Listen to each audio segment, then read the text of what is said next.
Well, hey everybody, this is Dave from GetKombucha.com, and I wanted to send a quick response on the Toddler Eats Kombucha Mother culture. So I'm seeing some of the comments, and I just would like to chime in quickly. A little background on myself. I'm the founder of GetKombucha.com, an educational and culture website on how to brew kombucha tea, and also a supplier of all these fun loose leaf, whole leaf teas as well. So from my background and experience and research, yes, you can eat a kombucha culture. The same thing goes with drinking kombucha tea. We just want to make sure it's in a pretty clean environment. What does clean mean? Well, what we think clean is might not be what clean is for the culture. And I say culture because it's not actually a fungus. It's not actually a mushroom. It's a colony of yeast and bacteria, affectionately known as a SCOBY. SCOBY stands for Symbiotic Colony of Bacteria and Yeast. It's an acronym like KFC, but way cooler and healthier for you. So we don't want to clean our hands with hardcore soap or disinfectant, because the exact chemicals in that will also kill some of the living probiotics in the kombucha culture.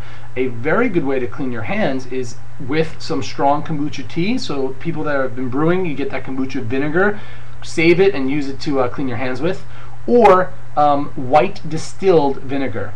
Also, if you are going to use a disinfectant like that alcohol sanitizer or soap, just rinse it double, 3 times the amount. People suggest singing happy birthday twice when you wash your hands.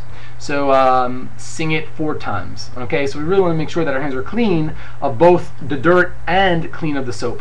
So if your child did that, you should be good to go. And now in terms of eating the culture is great. In fact, there's research has shown that some of the stuff that's in the culture is not found in the tea. In other words, the culture has a separate makeup than the tea that it produces. And what I mean by the tea it produces is that, before the culture is involved, before we introduce already starter tea kombucha tea to our tea, it's just tea and sugar, or in some cases something else in sugar. Because when we talk about tea, we talk about Camellia sinensis, and as we know, we could also use rooibos, honeybush, lots of other things besides tea. Really, tea is used for the nitrogen that it produces, that the culture will then feed off of the nitrogen and the sugar, producing organic acids, turning the sugar into glucose, and then a little bit of alcohol and acetic acid. So with that said, you can eat it, and you could get some other benefits besides from the tea. Here are some great ways, though, to eat it if you choose to eat it. Because the biggest problem of eating the culture is just the digestion of breaking the cellulose fibers, or cellulose material, I guess, of the culture. And one way I saw in some of the comments, yeah, put into your smoothie, awesome, no worries. Another really fun tip is making calamari out of it. I don't eat shellfish, I used to, and one of the hardest things to give up was calamari. And I just really enjoyed that kind of texture, the breaded texture. Not the best things for you, I guess, the breading and the oil, but a lot healthier alternative, in my opinion, than the seafood version of calamari. So you could take scissors, stainless steel scissors, make sure it's disinfected with that white distilled vinegar, kind of cut strips within your culture, and bread it and prepare it the same way you would with calamari. Just make those strips nice and thin. Just easier to digest. Another wonderful way, especially if you're doing this for yourself and you want to travel with your kombucha tea, is make a form of pressed kombucha culture juice. And what you're doing is, if you have a garlic press, it will work great. If you have something called a rice masher, that should also work great. And you want to take your culture, cut pieces to fit into your garlic press, and literally press the liquid out of your culture, and you'll see that the liquid will drop down.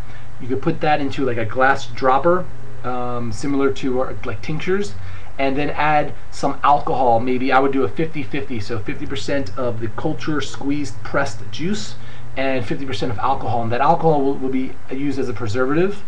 As long as, the thing is, you could use just the pressed culture, because in theory the culture is such a low pH level that it will preserve itself. However, I would recommend adding extra alcohol though to it, just in case not knowing your specific pH level on your cultures.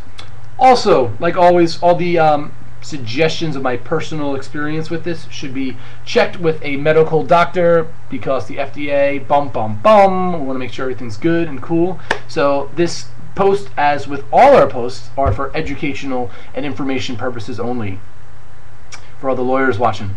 Great. So anyway, the video was so cool. If you would like to learn more about kombucha and wellness and renegade health, and what I mean by renegade health is health in which you're actually participating in. So it's very cool to get a massage, but in my opinion, it's even cooler to practice some yoga and massage yourself. Right? Got it? Good. I also speak very quickly, and I apologize. There's just so much cool information that I want to share with everyone. I do promise, though, to give you a lot more of it, and also feel good knowing that we do have tons of videos over at youtube.com/GetKombucha, as well as our site, GetKombucha.com. Cool. Keep the videos coming. I'll keep responding, and I hope everyone has a terrific day.